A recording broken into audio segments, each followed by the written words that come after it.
They said you were the best in the Parsec. Welcome to Parsec Passion, a podcast about Disney Plus Star Wars TV shows.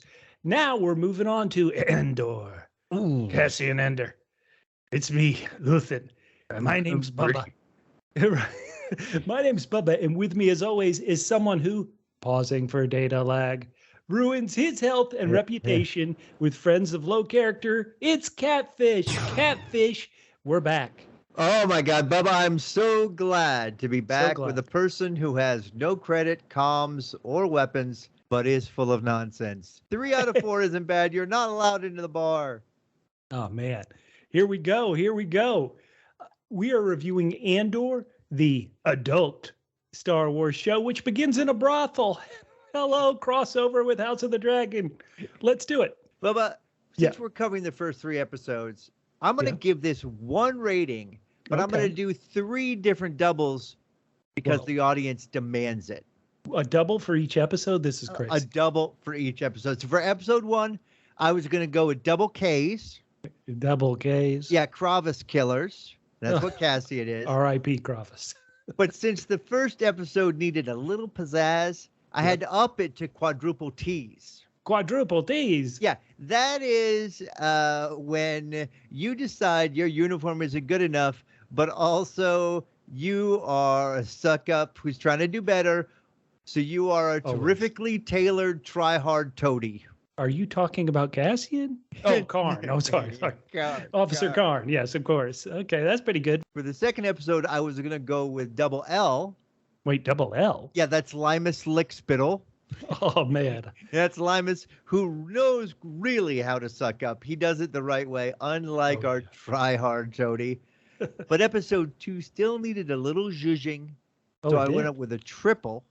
Triple? Yeah, that's what happens when someone lands on your planet and a bunch of teens go out and kick the shit out of people. They use the delinquent's deadly darts. It's a bad way to go, but my face was already yellow, so who cares? Yeah, I'm already out. But episode 3, I was going to go with double T's. Wait, double T? Yeah, Tattletale Tim's. But, oh no, I did. I went with double T, Tattletale Tim's. So I am going to give this, with all those, I'm going to give it 7 out of 10. Whoa, 7 out of 10? That feels like a Luke Skywalker warm rating for these first 3. Why 7 out of 10? We were a little bit spoiled before we saw the show. There were some reviews came out that said essentially it kind of tells a complete story in 3 episodes. Right. And it also, at the same time, because of that, doesn't feel like 3 different episodes. It's just a movie that got kind of cut off. But in the end, I felt like it had the negatives of a movie split up, but also the negatives of a TV show. In other words, it didn't feel like a complete story, but it also didn't feel like part 1, part 2, and part 3. So it really kind of landed in the middle here. It's not a long movie cut up, but it's also not structured like a TV show. So that's kind of where I landed on that. No, let me say before I give my rating, I think you're absolutely right. It feels like these 3 episodes are one piece, but they're one piece to get us to the launch point, right? Right. Like it took 3 episodes for us to get to the starting point almost. One thing we had talked about, and again, a spoiler alert for maybe later, would have this been better to be, if they're really telling one story in 3 parts, and so they're telling four stories, would it be better to split it up into movies? 4 different movies, and it still didn't feel like a movie at the end of it because we are just at the beginning without a real sense of the way a movie would flow where it kind of would end triumphantly. So the individual episodes didn't end with sort of a real tease into the next. The end of the third one also doesn't kind of naturally lead into the next story. It just feels like it's going to be over the season, one super long movie. Gotcha. I completely agree. That is exactly what it feels like. So are you ready for my rating, Catfish? I'm way more than ready. I've blabbed on enough. Let's hear it. Well, for episode 1, I gave it double Bs. Oh, double Bs. Brothel bubbles. those bubbles in the doorway, it's like Amsterdam needs to roll those out. Love Red it. Light District. For episode 2, I gave it triple T's. Oh, triple T's. Well, I almost went with that or double B's, but triple T's is, of course, Tiny Tot Tim, and double B's is Bix's bitch, who is also Tim. Tim is the worst. But then episode 3, I gave triple I's. Oh, triple I's. Yep, inept, inefficient, inferior, and then, of course, officers doesn't begin with an I. So I could only go triple I because Karn is inept, he's ineffective, he's inferior, he's inefficient. I loved him in all those ways. And I'm going to blow you away, Catfish. I'm giving this 10 out of 10.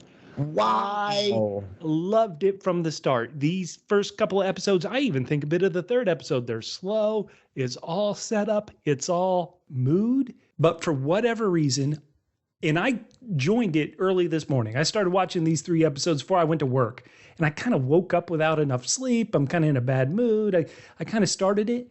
And just something happened where this was my jam. This was like it was made just to pull me in. And in that first episode, I was completely hooked. And I knew it kind of ended without an ending, the first episode. But I was like, I'm in. And then I pressed play on the second one. And it kind of also ends without an ending. And I thought, I'm still in. I need to know. And then I started the third episode. And I had to go to work in the middle. I had to go to keep watching, had to stop right when Luthen was about to meet Andor. And I had to stop and go to work. And for that reason, I hate work. I was locked in. I was drawn in. This somehow, some way, they have made a Star Wars show just for me. And thank you, Disney Plus. You wasted millions. It's an audience of one, but I loved it. Well, that is very interesting. So I will wonder how you will feel next week, or in the same way, how you would have felt if we only saw one episode and then had to wait a week. Because that is what's going to happen next week. That's exactly right. I can't tell you that, but I do know that I watched that first episode and I put out a tweet and I'm like, this is really good. And then the second episode, watching characters like Karn, who is so ineffective. Like I could do a whole podcast about Karn. He's so pathetic in every way. He's pathetic as soon as we first meet him. You pointed it out with his tailoring. He got his work clothes tailored. I mean, come on. And then his inspirational speech. Oh my goodness. God. Oh my goodness. That was terrible. And I loved it. Way to go. Karn, you've sold me 10 out of 10. You do want to believe that he is got to where he is and he has some power, but also that he's ridiculous. So I think maybe if they had set it up so that I would have enjoyed him more to be more ridiculous, it would have been even more hard to believe than it is now that he gets to just go rampant when his boss has told him, shut it down. Hey, when the boss is the way, you'll demand more busy work. I mean, is this ridiculous? You know who might show up on Karn's door? Who? Sixth brother. That is a great callback, Catfish. You are on fire on the show. Hey, listeners, we love to say, who cares what we think? We want to know what you think. That's right. Reach out to us on social media at DoublePHQ on Twitter, Instagram, Facebook.com/DoublePHQ, YouTube. Hit the like button, hit the dislike button. Go give us those comments. We want you on this. We want you to be riding shotgun behind us on the speeder as we speed away into Andor's remaining 9 episodes. Holy smokes, this show's going to go on forever. Hey, let's do some quick hits, Catfish. Okay. So, who's your MVR, most valuable rebel? Double B. Double B. Yeah, badass Bix, a.k.a. Dorothy from Emerald City. Oh, my gosh. Oh, my gosh. How could you not give it a 10 out of 10 for a show we podcasted about, which 100 of people downloaded and listened to? Emerald City. She's the star of Emerald City, that forgotten non-classic. Dorothy is in this show as Bix. So why is she your MVR? She lived on. Well, like I said, she's badass. Oh, yeah. She's down to earth. And also what I appreciate personally in women is she has poor taste in men. Catfish, you only gave us 7 out of 10, but you are going 10 out of 10 in this podcast. I love it. Okay, my most valuable rebel. Most valuable rebel, I'm going to give it up to the droid B2B or B2EMO. Because everybody loves a stitch. Everybody loves a tattletale when, you do something bad. He's going to tell mom, way to go, B, and tell on Andor sneaking out of the house when he should be home, working on his gloves. I don't even know what he would normally do, but, come on. Good work, B2. All right, another quick hit. Who's your MVI? Most valuable Imperial? It's got to be good old double L, Linus Lickspittle. Unlike the boy he is sucking up to. Oh, yeah. He knows how to suck up to people. How about this? Yeah. Linus should be in charge. Like that guy. Oh, yeah. He made a kind of a mistake by only bringing 12. So you would say, Linus, you did a bad job there. But everything else, he knows what he's doing. Well, I would say this. I was going to talk about it later, but I'll talk about it now. The 2 guys that this person they don't know about killed were just 2 demoted bum guards. So there was no reason to think like, holy cow, we need to bring 14 people after him. So right. I don't think that was a mistake by Linus, but he is my MVI. He is awesome. I hope he sucks his way all the way up to the top. Well, how in the world is he underneath Karn? I mean, it makes no sense. It makes no sense. It's like, let's promote this. Let's promote. Maybe Karn has, maybe it's nepotism. Wouldn't that be cool to see nepotism? He's got to have family connection. Otherwise, Linus really feels like Linus knows how to manipulate his superiors. He should have climbed higher already. Maybe it's just because he doesn't pass his annual fitness tests. Well, right. In other words, he didn't need to tailor his outfit.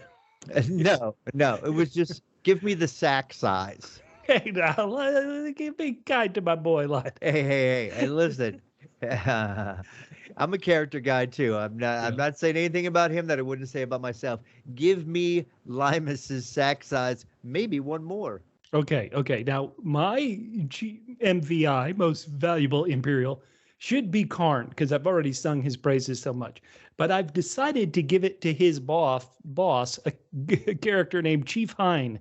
Chief Haynes left town and allowed Karn to go crazy. And so for completely leaving the wrong person behind in charge, Chief, you win. You're my most valuable Imperial. Because if you were here, there wouldn't be a story. Like if you hadn't gone to that conference and had to deliver that report, Karn couldn't have wasted all of our time and we wouldn't have a show. So good job, Chief Haynes. I loved that scene. He took what was kind of a standard superior, gruff police captain, and he really made it his own. And honestly, Bubba, it is edifying to see acting like that, because sometimes when you audition for something, you're always focused on someone. And then you see a performance like this where it's just, you really draws you into his world because he's really got a bunch of other stuff going on and he's just sort of dealing with this guy, but he's got other good stuff going on. I thought it was a great performance, and I truly cannot wait for him to come back to find out the mess that Karn has created. I know you love Karn, but how can he even survive after this? The answer must be, as we've decided already, nepotism. No, I love it because he's going to come back to find some carnage from all his troops. Boom. Okay, we've talked about our MVR and our MVI. Let's talk about something kind of bigger than the show, and that is Disney Plus has made 12 of these darn episodes, even though look at our age, but Star Wars is meant for kids. You've seen 3 episodes. Will kids like this show? The sequel trilogy, and I wonder if that was really for kids either. That had a lot. That is a good point. That had a lot of dark messaging, and it was very depressing and oppressive. Things going on with Luke, things going on with Kylo Ren. Mm-hmm. I'm not sure I believe that Star Wars is for kids anyway. Anymore. All right. Ooh, I love the people who are kids when they saw it are definitely not kids now, and they're still into it. So will kids be into it? I think as much as they would be the prequel trilogy. But there are so many Disney Plus shows on for kids. All the Marvel stuff seems pitched towards kids. I don't think there's anything wrong with pitching these series more towards the adults. After all, if they have Disney Plus and they're like, well, I got it from my dumbass kids. They bug me to have it. But then extra value if there's something that they can watch.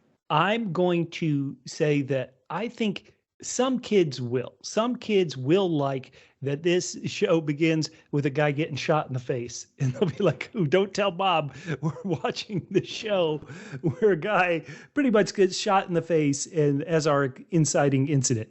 So I think kids will like it, and but not all kids. Some kids really did need, and I'm probably the youngest kids, really did need Double L. Little Leia in Obi-Wan, her annoying kind of Home Alone hijinks. And so those kids who need that type of content in a show might not like Andor, but I think some actually will. I think some will because it's like, oh, this isn't made for me. This is dark and people are getting killed and Tim just took one in the gut. Well, as long as they interweave enough of emo bot, Right.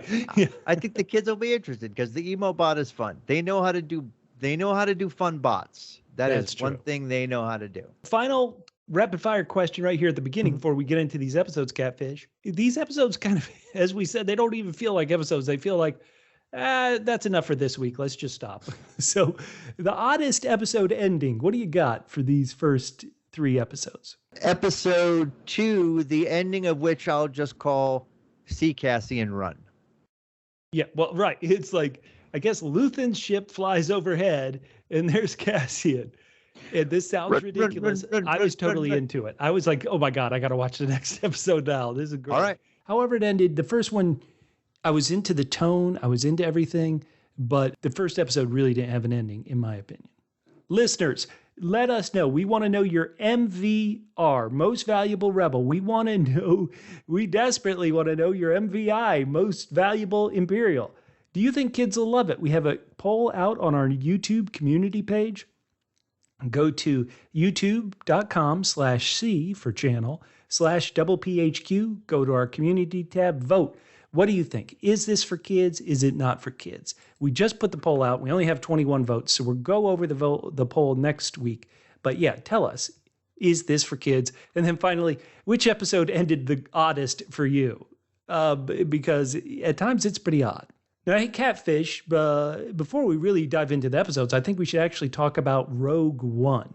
This series was created by Tony Gilroy, who did the rewrite and kind of directed, from what we hear, the reshoots of Rogue One. And it's about a Rogue One character, Cassian Andor. So how did you feel about that particular film? I mean, for me, except for the originals, that is my favorite Star Wars movie. I loved the action of it. It had there was a lot of like kind of caper feel to it. There was a lot of great battles. I thought it was just a really good movie. And, watching that movie, I thought this is great to see things outside in the Star Wars world, but outside of the Star Wars world. And I really hope that this encourages more Star Wars movies like this. And so I guess thank you to Disney Plus and their quote unquote TV shows about Star Wars. What about you, Bubba?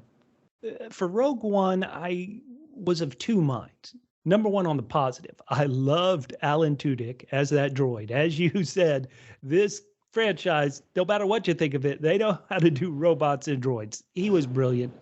And I thought the battle at the end of that film, which is like a 30-minute battle, I thought it, I shouldn't even question it. I was going to say, is it the best battle in Star Wars? But I'll just be honest. It's the best battle, in my opinion, in Star Wars. It is so good. Before that, though, I did have some questions about the characters and how the kind of, how the story was set up.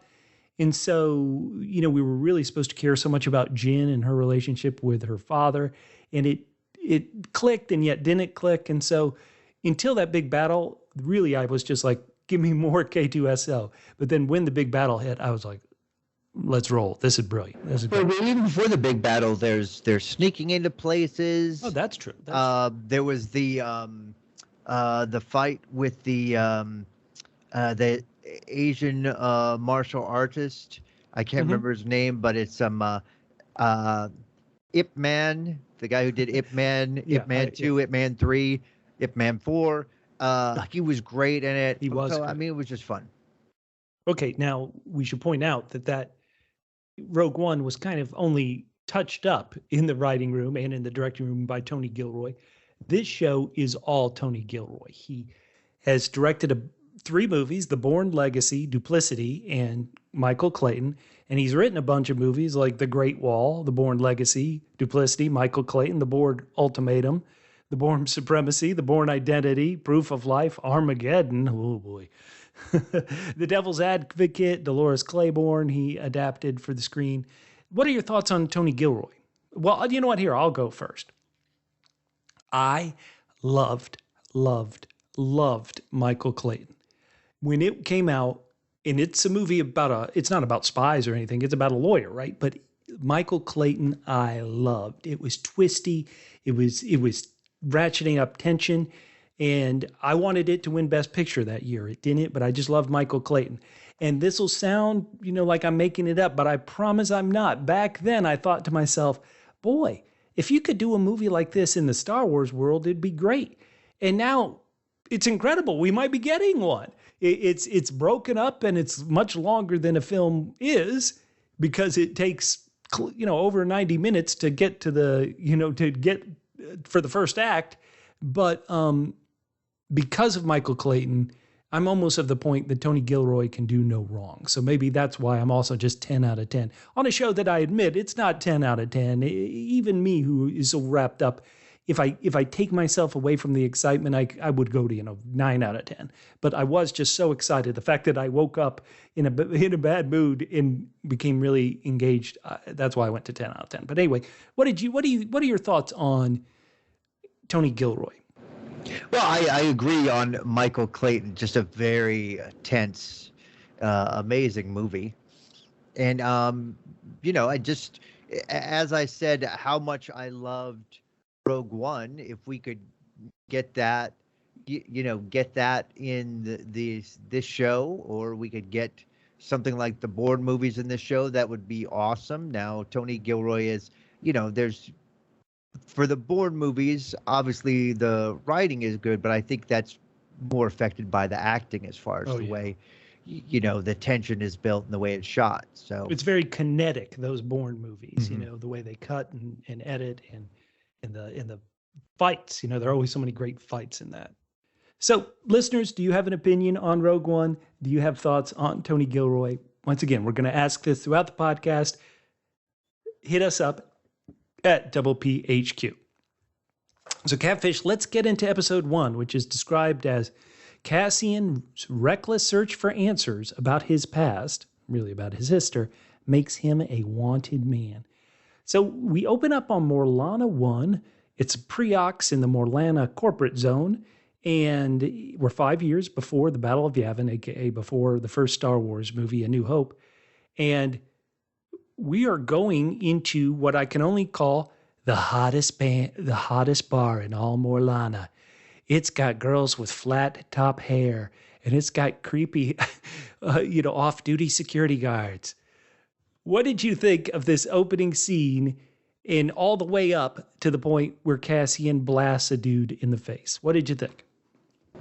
Well, I thought that it was a very, very sanitized bar situation. He really, but when you say reckless search, they were not overstating things. This is very reckless. Yeah. He says he's looking for a girl, and then he admits it's his sister, which is crazy. Do not admit that. Horrible. Verlo dead. The one thing that I thought was interesting about shooting poor old Kravis in the face. Yeah. Was that, and I think this was intentional, is that later on the chief makes Kravis sound like a really bad guy. Yeah. So we don't feel bad that Cassian essentially killed him in cold blood. Now, we didn't need to explain the other guy because that was a quote-unquote mistake. So it's interesting that although he's a bad guy, I feel like they do try to ameliorate a little bit. In other words, I don't think the chief would have cared if it was any two dudes just because he's trying to keep a lid on things. So they bothered to explain that, Crevasse, he's lucky he's already, like, every minute he's lived in the last 10 years has been a blessing. Well, this police chief, he was, let me get his name again to give him his full credit, Chief Hine. He comes up with what I love is a great cover story. He's like, listen, they were drinking stuff they weren't supposed to be drinking. They were at a place they're not supposed to be in. Like he was saying, these are crooked other security guards. And so he's like, regrettable misadventure. They're drinking drinks they can't afford that aren't allowed. Right. Regrettable misadventure outside, and make sure it's outside the leisure zone. We don't want to kill tourism. I mean, this chief, he needs his own show. We're going to He really does. And the advantage to his story over Cassian's story Cassian's cover story is that I can remember what he said. Cassian's was too far too complex, his cover story.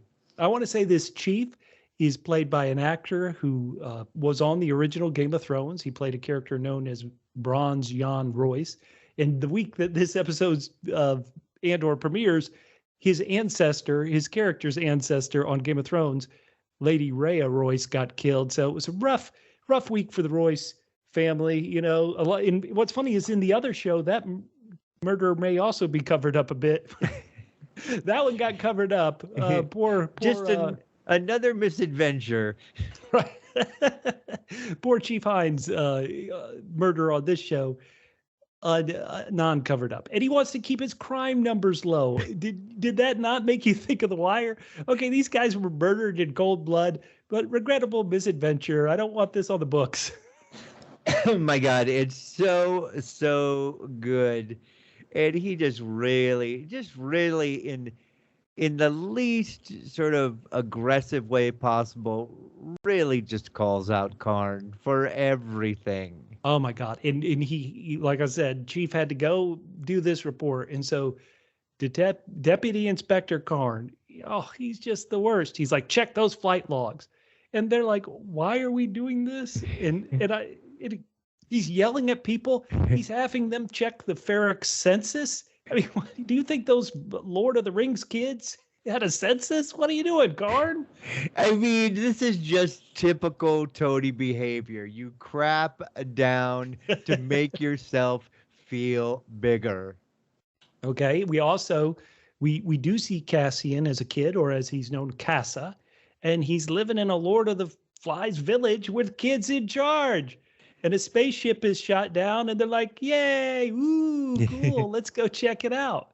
And Kassa is obviously a little young. One moment I love the whole thing. I give it 10 out of 10. But one moment I loved is, they're like, okay, we're going to go, let's go scout this out. And everybody who got to scout got like the marks on their hands and the marks on their face. And one guy was like, Kassa, hell no. But the chief was like, sure, Kassa, you want to come, you want to come. And Kassa left his sister. Terrible move, Kassa. That's what happens when you leave people behind. Never leave people behind. I'll be right back. So then let's get to the present. We're on Ferrix, where most of the action takes place. It's the free trade sector. Yeah, this Ferrix looks like the trickle-down economy didn't trickle down too much to it. In fact, the only trickling was when B2 EMO got trickled on by an evil hound. This droid speaks English, like a lot of times when a droid speaks words, the droid is like shaped like a human being or something that is a creature. Here, this thing looks like we joke that some of these droids look like trash cans. B really looks like a trash can. I mean, this thing looks like a hunk of junk. He does. I really feel like if you had a B2 emo, you would have to put a sign on them. Like I have a trash can in my house, but it's got my dog food in it. So I put a sign on it that says dog food so that when people come over, they don't throw trash in it. So I think B2 needs a sign on top that says droid, not right, garbage. exactly. Especially when he gets afraid and he kind of balls himself up. Yeah. Because then you'd really think, People start kicking him. Where's left the this release scrap switch? metal here. So, okay, Cassian visits Bix, aka Dorothy. Jeff, and he's like, "Hey, I need you to connect with your friend. I got to sell some stuff," because Cassian knows I'm screwed. Like, he's trying to do a million things. He's trying to change the flight logs on the spaceship that he borrowed to get to Malara. I'm already misspelling. Moranla. Yeah. He's doing a lot of things, and everybody's pretty much saying, Cassian, you look like crap. Go wash your face. I mean, ouch. Everybody says it to him. Right. I mean, for like 3 days, he never washes his face once. He also owns money to a lot of people, including somebody called Nurchi, who brings Vetch, the muscle, to shake him down. And poor Vetch, Vetch says to Nurchi, "You said all I needed to do was stand here." Love it, Vetch, who's played by Ian White, who was a million characters on Game of Thrones because he's a real tall human being. He played One the Giant. He played the Mountain in season 2. And here he is with a cameo on this show. Good work, Ian White. Oh my God. You know what happened slightly before that I loved is that Cassian says something to BT Emo, he can't come along or something like that, and he just gets so sad, like he's gonna go listen to some Cure songs in his room. And I just thought, he is named so correctly. He is B2 Emo. No, man. I just want him to walk around. I want him to have like wearing like a Hot Topic shirt and some clip-on earrings and just brood. Just brooding. Anytime Andor leaves, it's like, no matter how far away, I will always love you. Now because we met Bix, we also met Bix's squeeze. There are some who call me Tim. What did you think of Tim, who trusts his girlfriend so little he follows her through town? Let me say just, this is all you need to know about Tim. Okay, let's hear it. His name is spelled with 2 M's. That's all you need to know about Tim. Does that mean untrustworthy Tim? Oh, I thought you were going to say 2 M's. Does that make him a double M? He is a Mopey Moperson. Oh my God. Yes, he does. He follows her around. Again, Dorothy, aka Bix, your choice in men is so bad. You're telling me I got a shot. Okay, so that's pretty much episode 1. Once again, it's as you can see, there isn't really like an ending point. There isn't really a cliffhanger. It's just like, I shot a dude in the face. I made another one fall down and crack his skull. I got to do some stuff. So, okay, that's episode 1. Episode 2 is described as Cassian attempts to lay low on Ferrix as agents of the law close in. And I think calling my boy Karn agents of the law is that's a little grandiose for him as it is. Well, at least for him, it should be rogue agents of the law. We have this flashback to Canary, and it's the kids going out to the shipwreck. And, once again, you may not have been into it, but I was so into it, especially when one of these persons wakes up. They're not dead. And, they blasted the leader. Oh, and then the kids decide, we're going to dart you to death, you son of a... Those deadly delinquent darts. Yeah. Holy cow. And so Cassian decides, I'm going to go check this out. Right. Let's have a pause right here, Catfish, on these Lord of the Flies kids with their darts. Them, they're kind of a tribe out there in the woods, and the Ewoks. Who would win a battle?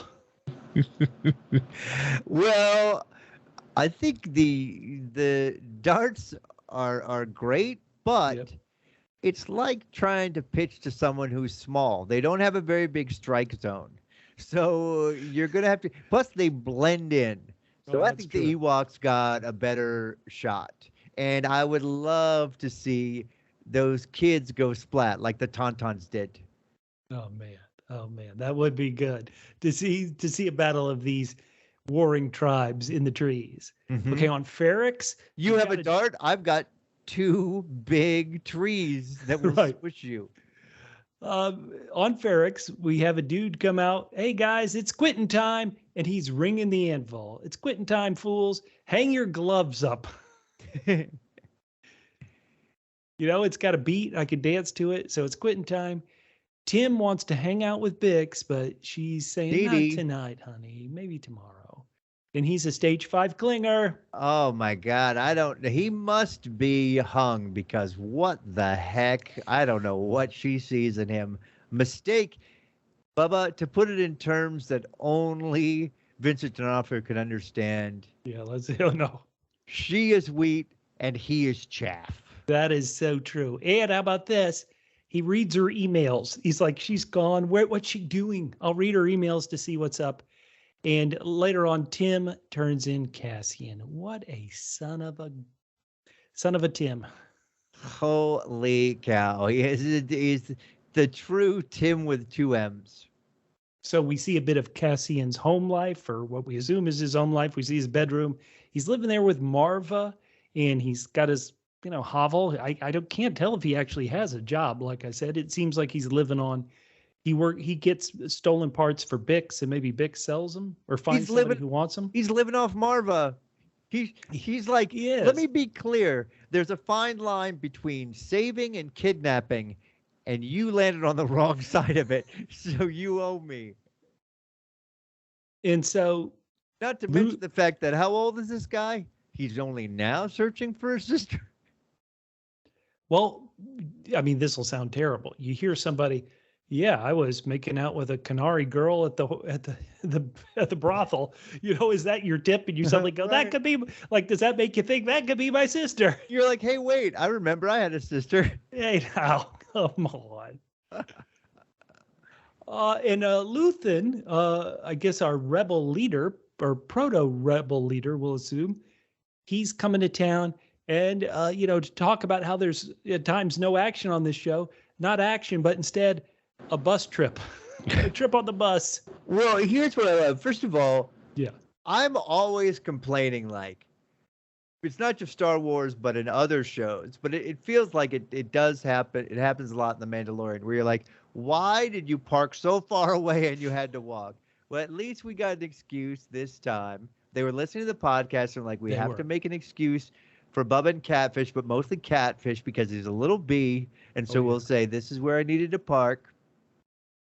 But so awesome that Luthen gets stuck talking to this guy. There's people on the bus you can't get away from. He doesn't even bother. The dude doesn't even bother to take off his telemarketer headset. He's just like, I'm just going to keep doing my deals. He's like, hold, please. Have you ever thought about Canary and Ore? No, I thought he was going to say, let me tell you about a fixed rate mortgage. No, how about this? Oh, hold please.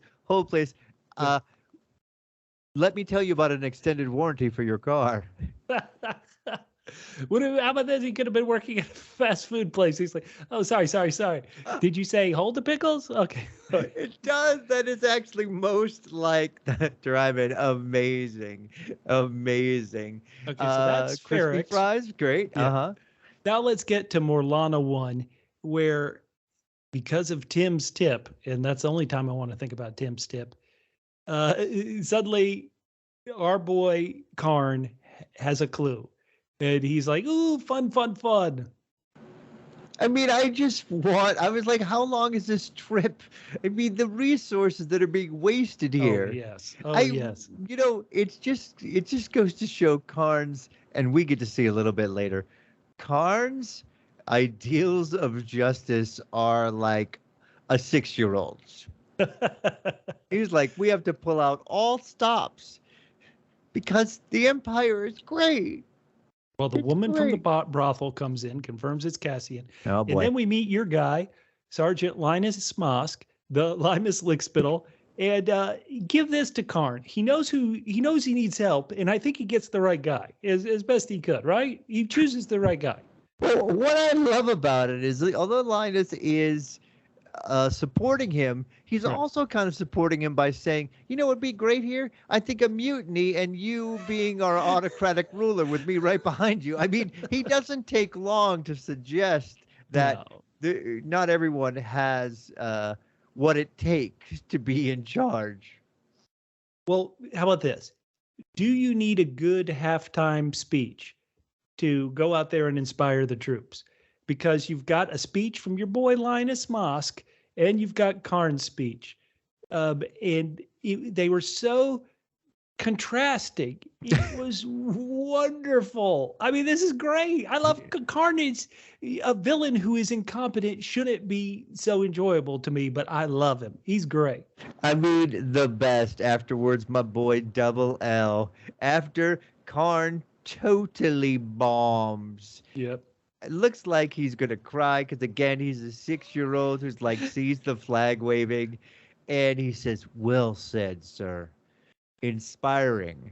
Not to mention, he's like, Linus waits like 2 seconds, and then he does an enthusiastic clap. And the other 12 dudes can't even be bothered to give more than a golf clap. Oh, my God. Oh, my God. But hold on. Yeah. I like Sergeant Linus there. But when you go out there and bomb in a speech and then someone says, well said, sir, inspiring, that is like a dagger, not in the back. That's in your face. That is like so cold, ice cold. Well, it just goes to show you how good Linus is at sucking up that Karn doesn't even realize that he's getting totally duped. Oh, man, that's not nice. But I love it. Okay, so that's episode 2. Now let's get to, finally all these things are going to start coming together. Let's see it. So episode 3 is described by Disney Plus and Star Wars as Cassian's desperation to avoid arrest leads him to a mysterious man with unknown connections. Well, he knows his connections. He's connected to Bix somehow. And we get the kidnapping of Kassa, like you said. He is snuck into the ships by himself. The humans are discolored yellow. I mean, this is not Simpsons yellow. These people look bad. And so, Catfish, do you think whatever happened to these fools is going to pay off? I almost feel like it has to. What happened to these people to where they're all dead or dying in yellow? Any idea? Did they get gassed by their own ship, by a bomb? Well, it might be the old when you put a spy and you're like, we put some poison in your tooth and bite down on it. Except for two things. These people weren't spies, and they had no idea the ship was going to gas them dead. Well, that's I thought it was fascinating. I was like, oh my God, how horrific. Well, what's amazing is Marwa and her associate. Yeah, they come prepared. Yeah, they come prepared. So obviously, this is something that is done standardly because they learned. There used to be 3 people in the group, and the guy who went first their first time is no longer with them. And did you like seeing B, the droid, all cleaned up and like brand new in the flashback? It was like, oh, he looks good. Way to go, B. Just because she goes to show, it's only been, I don't know, 30 years? You know what? Maybe if Cassian had a real job, B could get cleaned up. That's probably why he's so mopey. Like, what if you never got your car repaired after 30 years? That's what B is. It's like, what if you never once fixed an appliance after 30 years? What's it going to look like? What's it going to do? But let's talk about this because it seems like a bizarre thing because I think we are supposed to like Marva, but she does take this kid. She could have left him behind. Well, you know, another thing to say here is there's a nice doubling. Now they have, because they're doubling the storylines, they have to skip the flashback for a long time. Right. But first there's the idea of people are coming. Right. And then we see that in the past and the present. And then there's them escaping. Well, escaping on one hand, being kidnapped on the other. It is, I mean, if she was going to save everybody. It seems like she would have run out of space after a while. Maybe she's just having, she wants a kid. No, that could totally be it. How about this? Is like her excuse is she thinks that when the Republic comes, and the Republic, you think good guys, because it's not Imperials at this time in the timeline. But she says, ooh, when they see this dead Republic officer, they're going to kill everybody. Would the Republic even kill these kids? I mean, you wouldn't think so. I mean, members of the supposed Republic have killed kids before, haven't they? Little Annie. Little Annie, are you here to rescue us at the temple? Oh, you're turning on the lightsaber to defend us from the droids. Oh, you're getting closer. You're getting closer. Okay. I don't need a haircut. Ouch! Yeah, she full on kidnaps him for his own good. Yeah.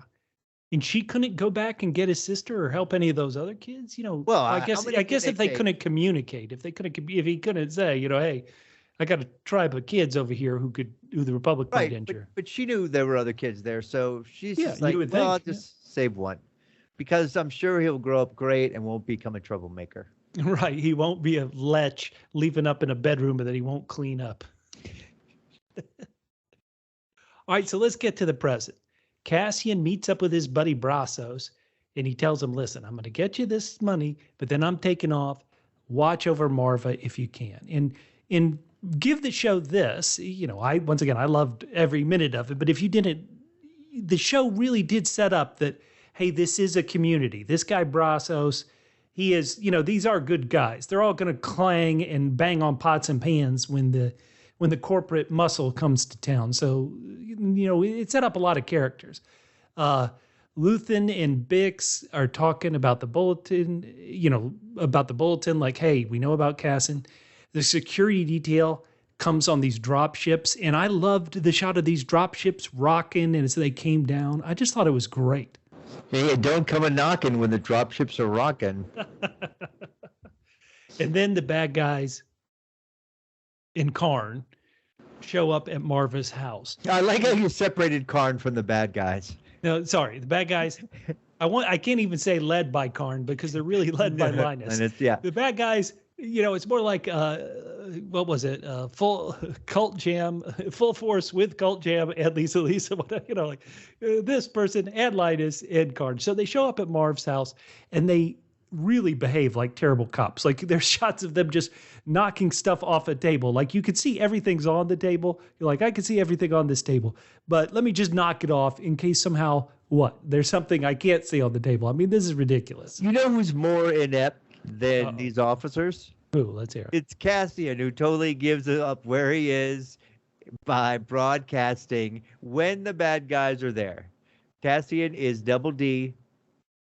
Double D. Dumb. Listen, Cassian Andor. Rule number 1: never carry anything you can't control, or speak into a comlink where you don't know who's receiving it. Holy cow! And to show that these bad guys are actually bad, they're gonna pull B's power supply. Not cool. Not too cool, Karn. Oh my goodness! These completely non-sentient robots. You destroyed them. Now, yep. Luthen that shows up in this totally cool, hip warehouse where they play industrial music in the nights. 9 Inch Nails and on repeat. You know what I found was interesting about this? At first it seemed, you know, Andor wants the money, but it seems like Luthen is first like, I will give you more money if you tell me how you did it, because what he wants is, I don't think he really wants this. Or if he does, it's just a bonus. What he really wants is information on how to get in, the way Cassian did. And in addition to that, maybe, you know, join us too. Right. You know, he says he really does a nice pitch, you know, just let it, isn't that where they hung your father, you know, to not bring him any guilt whatsoever. Well, it wouldn't be his father. It'd be maybe that partner who was with Marva on the ship, or maybe Marva had a husband, but stepfather, you know, I shouldn't say not his father, but Luthen Luthen did do a good pitch job. And while this is going on, there's so much going on. You see Karn and Linus and the troops getting closer to Cassian, and you find out, or I should say Bix finds out about what Tim did. Oh my God. Yeah, Tattletale Tim shows up. Holy cow. Catfish, if you could get rid of a romantic rival by turning them into the cops for murder, would you do it? You mean, would I do it again? Wait, wait, Tim, hold on. how could you? Okay, Luthen, don't you want to fight these bastards for real? And the town folks, there's a guy up in the bell tower who rings his anvil at the beginning and end of every day, but everybody else has got their own version of this.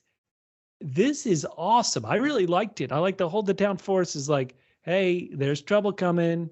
Oh my God. It was great. They're not going to snitch. They're going to let everybody know this is it. And you know what? Contrary to popular position, contrary knowledge, the double C. Double C. Yeah, community clanging is not, as the police would think, double B.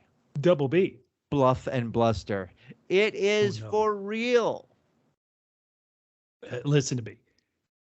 When Marva said, yeah, you think it's bad now? You don't want to be here when the ringing stops. That's a boss line. That's a boss line. Holy cow. Not only that, she said it in a very proper British way that I have documented otherwise. But Bubba, you went over you went over one of the three rules that's important. You wanted to hear rule number 2? Rule number 2. Build your exit on your way in. In rule number 3, leave the box. Dude, that's worth like 1,000 credits, man. No, the info is worth 1,000. The box is worth 40, but leave it. Oh my God. And then we flash to Triple M. Triple M? Yeah, mortally wounded Tim. Terrible. And so Tim, he died a hero. Okay, listen, it'd be like, honey, I made one mistake. Are you going to hold that against me by whole? No, I've been shot in the gun. Well, I like it because these guys, the leadership among all these commandos is troublesome, because after the guy kills quote unquote innocent Tim, the guy who's the troop leader is like, give me your gun and go to the ship. Right. Now, you wasted blaster. Yeah. I don't know what it is. Before there's an inquiry. Right. Does anyone have their phones out? Okay, well, let me get back to the true hero of this Karn. Karn, he hears from Linus. Okay, we know they're coming this way. Let's all gather up and we'll create an alley where they can't pass because we'll blast them. And Karn, everybody's getting a position where they can fire on the alley, on the walkway. Karn, he can't even open a door. Is that great? He goes up and punches it. Whoop, that didn't work. Hello. And then he goes in to make himself somehow feel good for his epic fails. He scares like the tiniest aliens. He's like, oh, get out of here. I mean, Karn, you're the best. He is so tough. But Cassian gets the drop on him, and Luthen's like, kill him. And Bubba, you're like, no, my favorite character. You can't kill Karn. Unkillable. There can be only Karn. Yeah. No, there can only be Karn, but you know what? There can't be a dropship, because Brasso tied what looked like a hunk of junk. Another bee. He tied another. Something in the junkyard got tied to the dropship, and that dropship gets blowed up. Real good. Hell, and then somebody finds Karn, and they obviously weren't paying attention because they untied him. They see a speeder. This is exciting. And no. They saw Karn. They saw Karn, and they go, you know what? He could be dead.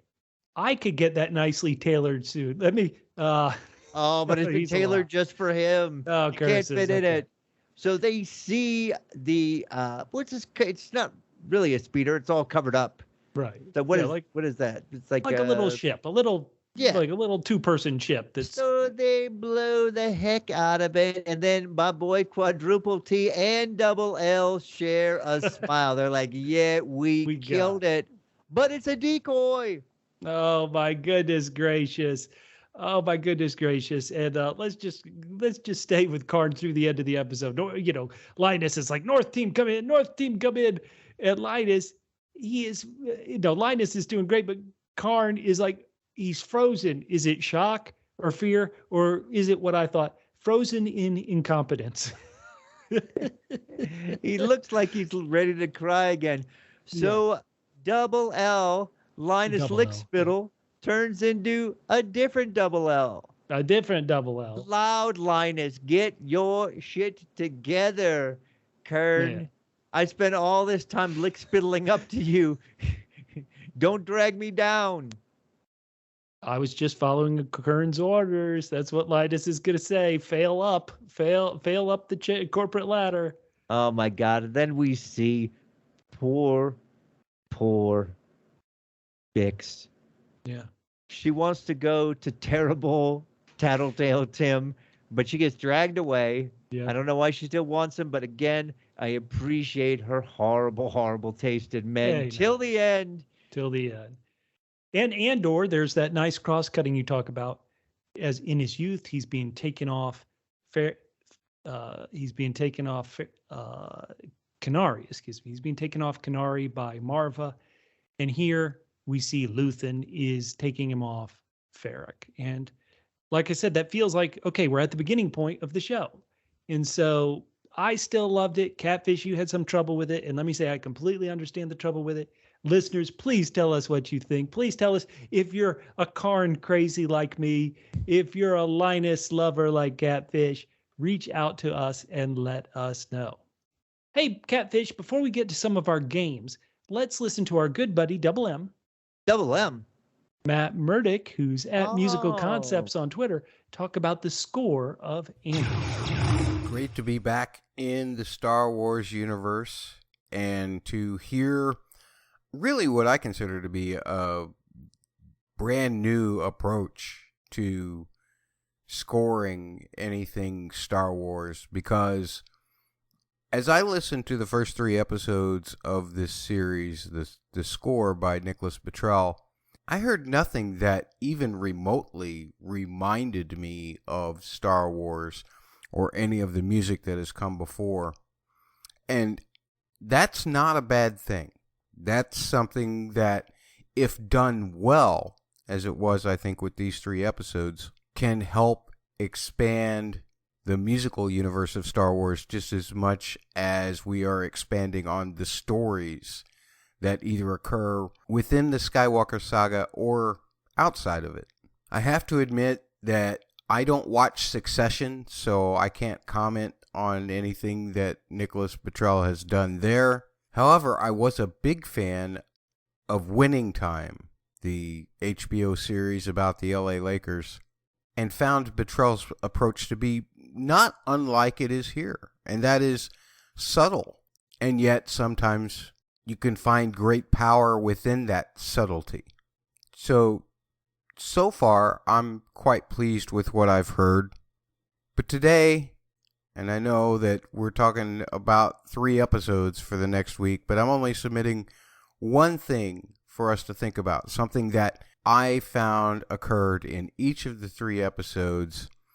I'm considering it to be kind of the main theme because we've heard it as kind of the intro for each of these, or versions of it for the intro of each of these, or we've heard the episodes close with this theme.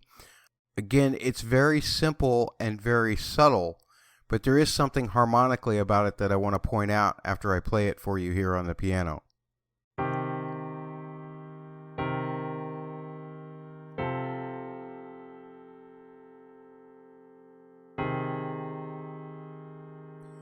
The odd thing harmonically that happens here, and it's not really all of that odd, it gets used a lot when we use the Dorian mode of a minor scale.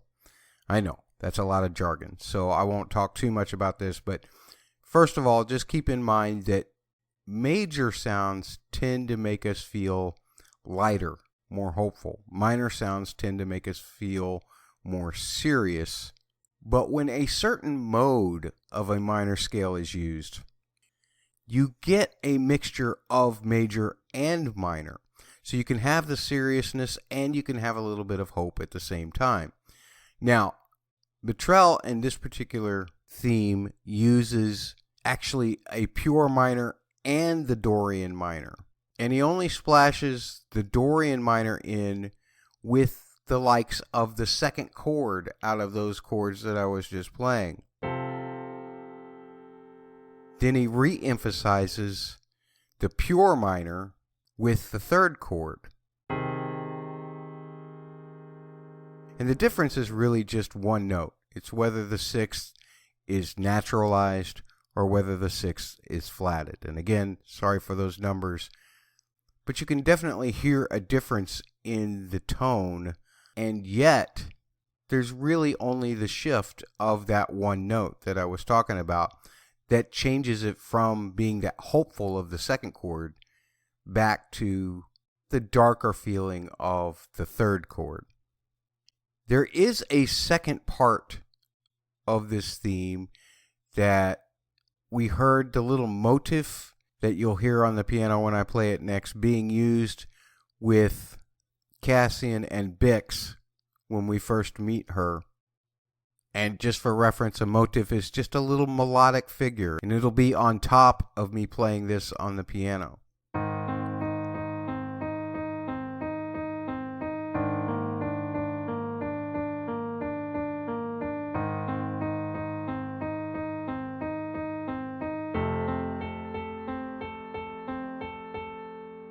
So that little melodic figure that is essentially working as the melody there creates a different kind of time feel, and it also works very well to help accentuate the changes in the chords. If you'll notice, after the first phrasing of it, it dips down just a little bit, and it creates what we call a Lydian feel, which offers just something that feels deeper than your typical major.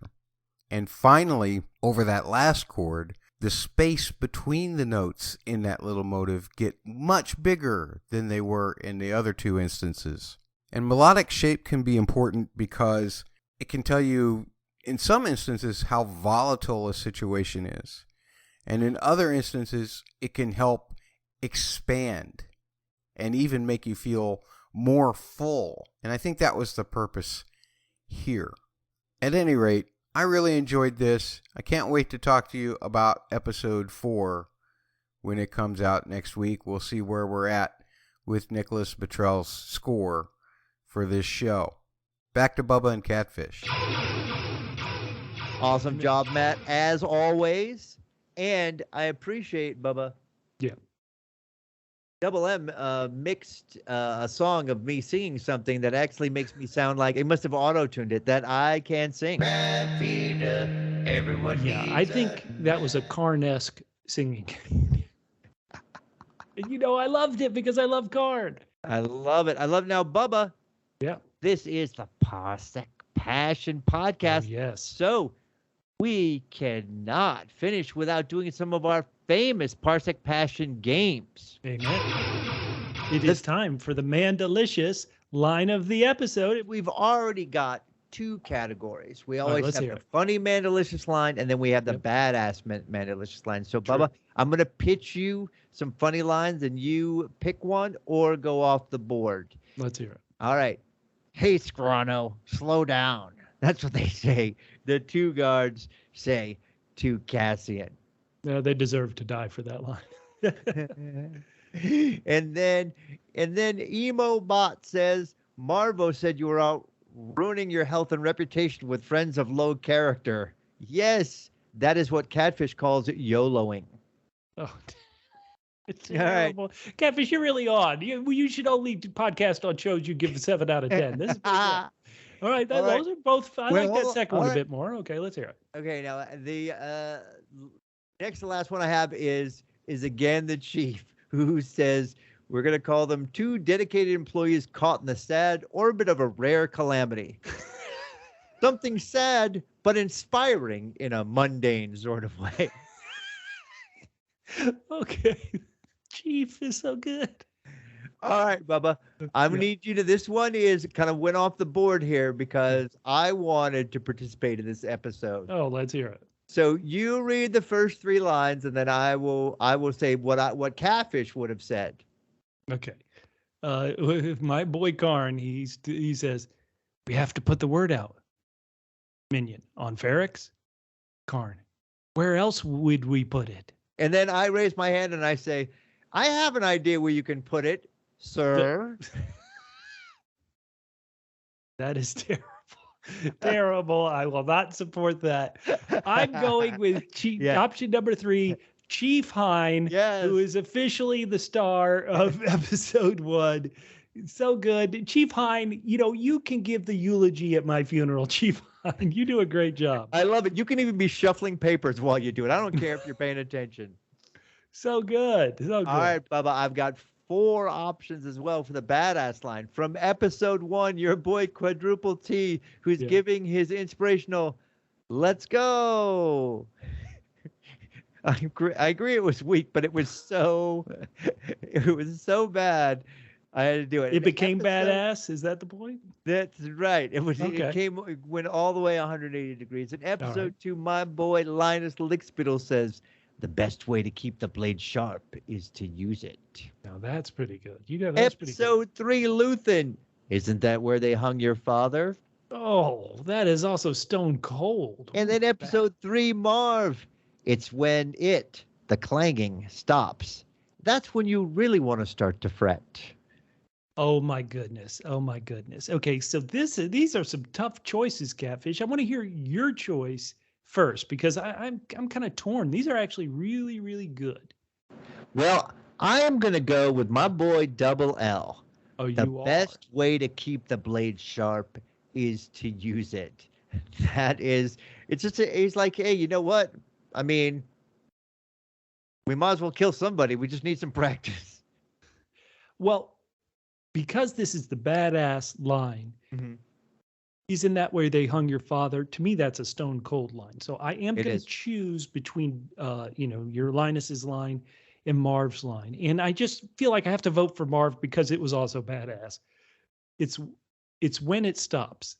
That's when you really want to start to fret. That is badass. I like it. Both are great. And then after that, the guy says, "What do you mean by that?" And she goes, Should we ship Linus and Marv? Oh man, Larv.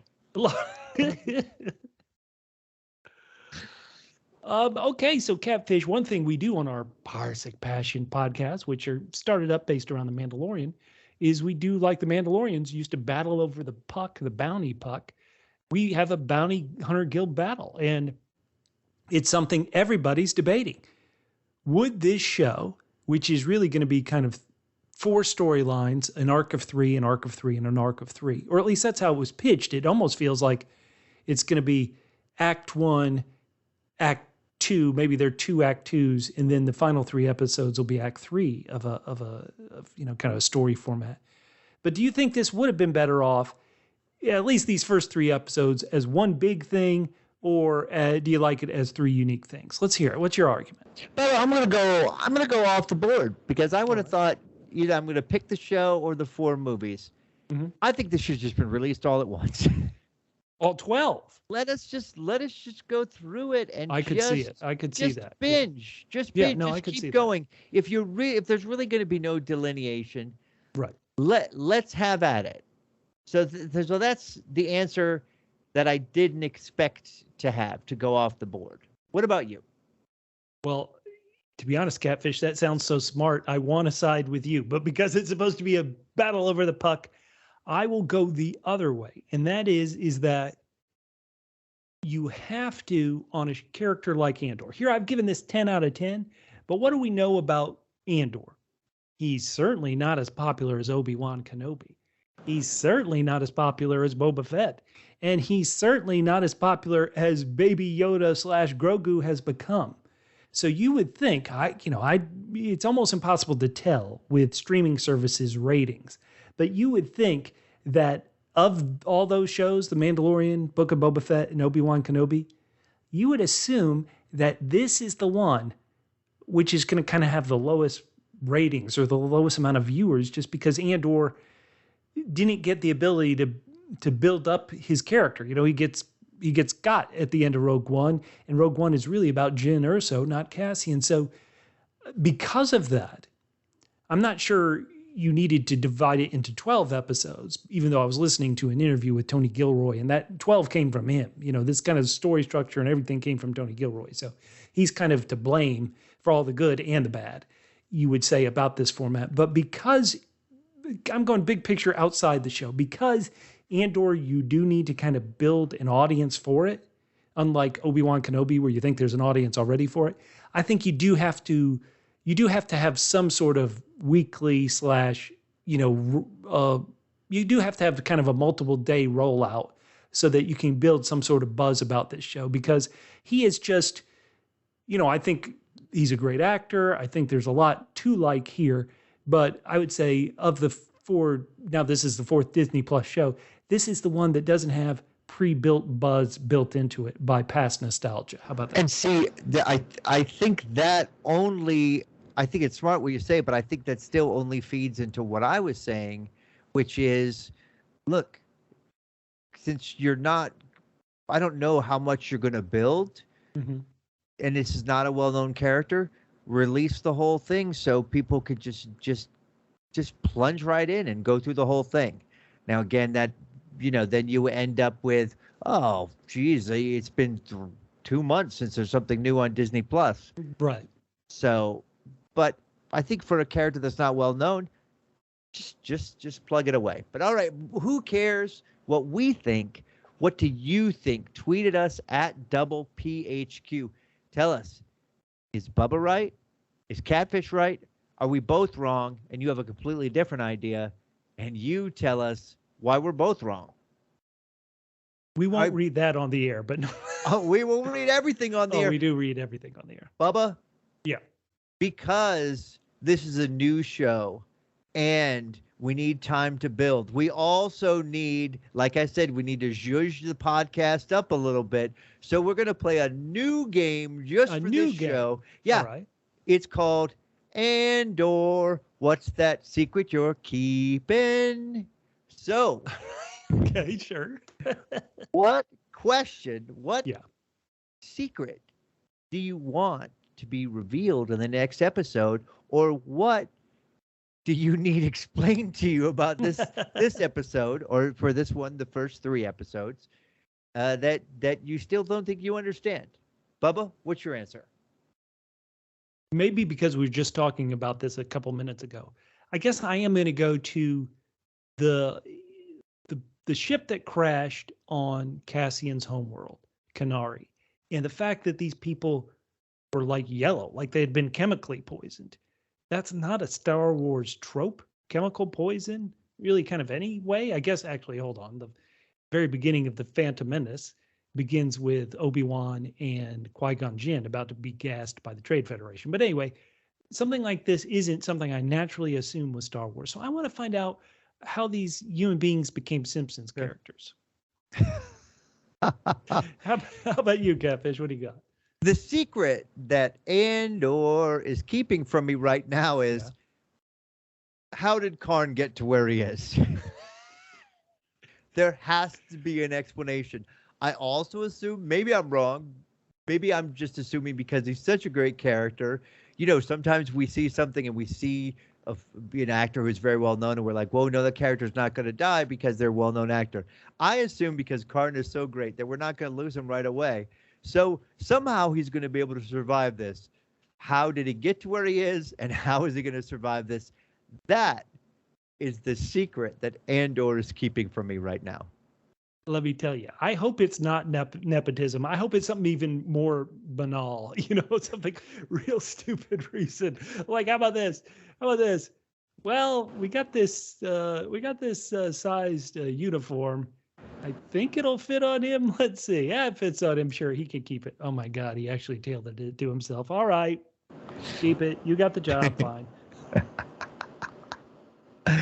Right, or he could could recite all the rules of the handbook by memory. Oh, that would be good. Oh yeah, that would be good. Yeah. Right.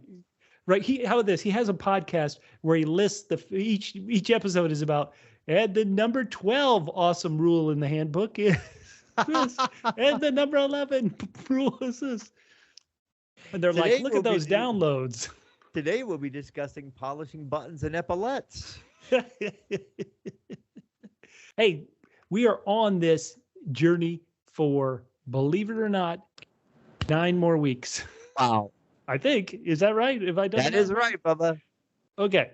And so we can only do it with your help. We've said it all this time at Double PHQ on Twitter and Instagram, Facebook.com/Double PHQ on YouTube. Please leave comments. Please hit the like button. We want to hear from you. And if you're into the HBO show House of the Dragon and you aren't checking out our podcast, no, you can download it on the Joffrey podcast feeds. We are having a lot of fun on House of the Dragon. And we are also, at times, believe it or not, taking a real serious look at this story on HBO Max. So please join us there as well. We are indeed. And just a reminder, if you retweet any of our links, if you respond to any of the questions we answered today, comment on YouTube, give us some feedback, go to iTunes, just smash the likes and the stars and everything like that, then you will be entered into a contest. These kinds of fabulous prizes are what you could get. You could get like a little Grogu shirt. I've got some little mini Mandalorian shooting. We've got all kinds of good stuff we're going to send you. So please do any of those things. We love to engage with the fans, and we will be reading your feedback on future podcasts. And my goodness, there will be one in another week. You will hear from us on Parsec Passion. All right. I'm going to wrap up this podcast in the most Karn-esque way. Let's hear it. Okay. There comes a time in the podcast's life when you must download it to your device, and let's go.